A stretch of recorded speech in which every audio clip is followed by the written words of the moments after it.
Hello friends, welcome to yes exam crack. आज की इस वीडियो में मैं आप लोगों को बताने वाली हूँ यूजीसी नेट जून 2023 कैंडिडेट्स वालों के लिए बहुत बड़ा ही एक गुड न्यूज़ है, बहुत बड़ा ही अपॉर्चुनिटी है। देखिए, यूजीसी नेट जून 2023 का आंसर की दे दिया है, अभी तक रिज़ल्ट नहीं आया है।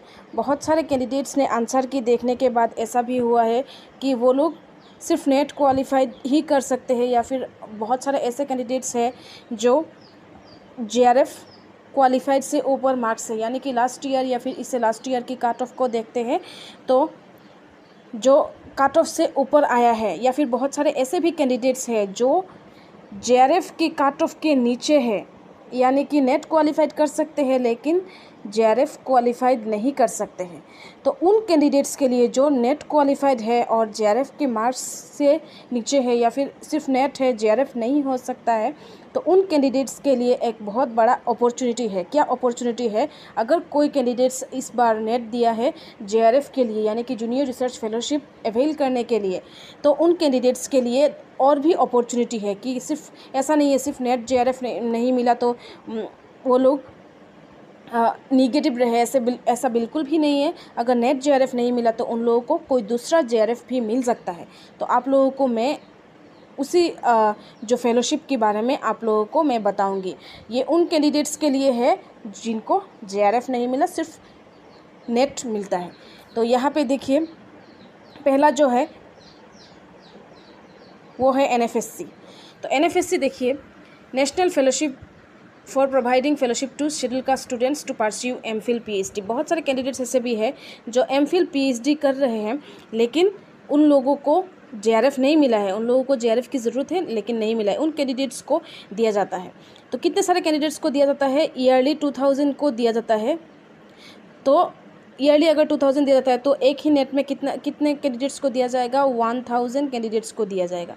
और 1000 कैंडिडेट्स में से मान लीजिए 1000 कैंडिडेट्स को दिया जाएगा। 1000 कैंडिडेट्स में से 750 दिया जाएगा यूजीसी नेट वालों को और 250 दिया जाएगा सीएसआईआर नेट वालों को।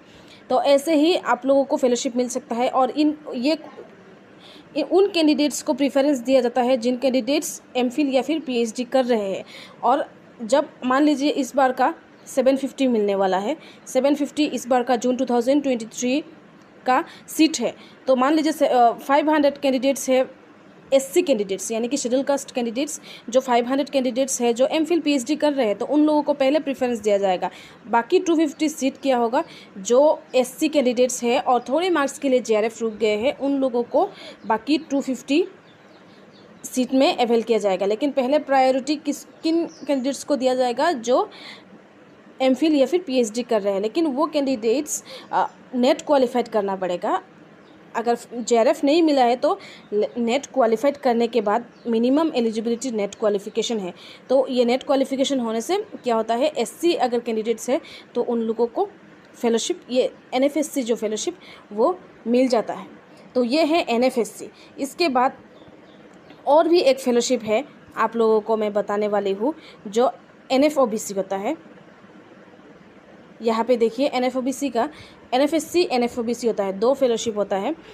अगर कैंडिडेट्स को जेआरएफ नहीं मिलता है तो नेट के साथ साथ ही मिल जाता है। जैसे कि कोई दूसरा फेलोशिप हो तो दूसरा फेलोशिप होने से क्या होता है, अप्लाई करना पड़ता है, ऐसे सिस्टमेटिक प्रोसीड्यूर रहता है। लेकिन ये एनएफएससी और एनएफओबीसी जो होता है, ये एक्स्ट्रा अप्लाई करना नहीं पड़ता है। ये नेट के रिज़ल्ट के साथ साथ ही कुछ दिनों में निकल जाता है, लेकिन नेट के रिज़ल्ट के बेसिस पे आता है। कैसे?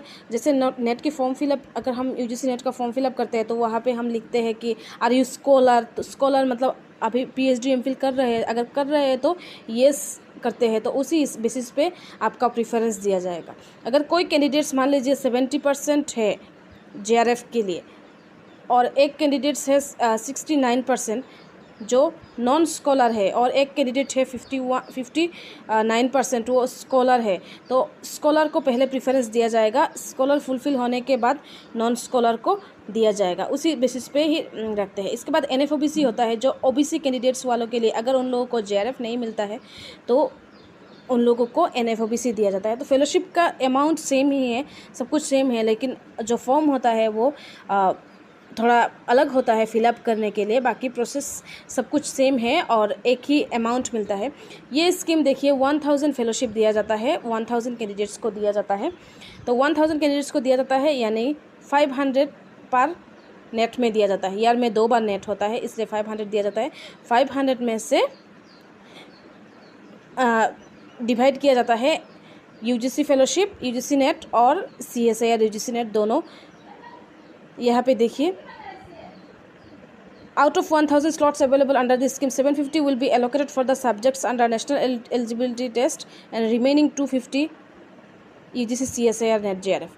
तो 1000 में से 750 यानी कि 750 ईयरली बोला है। ईयरली अगर सेमिस्टर 750 की हाफ को एक ही सेमिस्टर एक ही नेट में मिलता है, यानी कि 750 डिवाइडेड बाई 2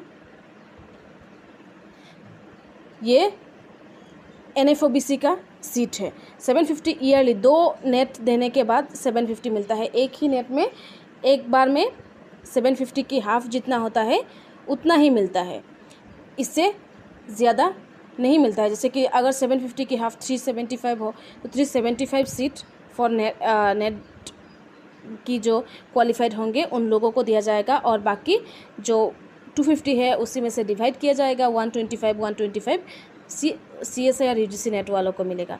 अमाउंट जो होता है वो NFSC हो या फिर NFOBC हो सबका सेम होता है। इसका फॉर्म भी यहाँ पे दिया गया है। तो बहुत सारे कैंडिडेट्स ने आंसर की देखने के बाद ऐसा लग रहा है कि क्या JRF मुझे नहीं मिलेगा। तो ये उन OBC और SC कैंडिडेट्स के लिए है जिनको लगता है कि उन लोगों को JRF नहीं मिलेगा या फिर JRF नहीं मिला है। उन लोगों के लिए जून 2023 का अलग ही नेट की रिज़ल्ट के बाद लिस्ट आएगा। उसी लिस्ट में अगर नाम आएगा तो वो लोग रेगुलर JRF जैसे मिलता है ऐसे NFSC और NFOBC फेलोशिप भी मिलेगा। अगर लगता है आपको ये वीडियो इन्फॉर्मेटिव है तो आप लाइक